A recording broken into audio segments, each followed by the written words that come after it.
আসসালামু আলাইকুম। বগুড়ার নন্দীগ্রামে ফসলের মাঠে তৈরি হচ্ছে পপকর্ন তৈরির উপকরণ ভুট্টো। এক অসাধারণ দৃশ্য। এই দৃশ্য দেখে আমি থমকে দাঁড়ালাম এবং মাঠে নেমে গেলাম। গ্রামের মানুষজন ভুট্টো ছিলে একত্রে রাখছে এক জায়গায়। সেগুলো আবার কয়েকজন মহিলা বাছাই করে পাত্রে তুলে দিচ্ছে। পাত্রের ভুট্টোগুলো একে একে ঢালা হচ্ছে মেশিন। একসময় কিন্তু এই ভুট্টোর দানাগুলো ছিলতে হতো হাতে। যাদের হাতে ভুট্টো ছেলার অভিজ্ঞতা আছে তারা জানেন যে কাজটা বেশ কষ্টসাধ্য।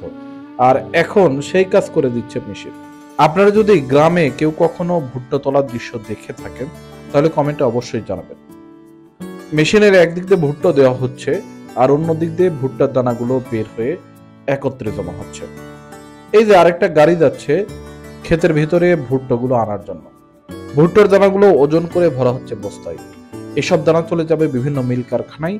আর কিছু দানা তেলে ভেজে পপকর্ন নামে রাস্তার পাশে 10 টাকায় আর সিনেপ্লেক্সে 100 টাকায় বিক্রি হবে।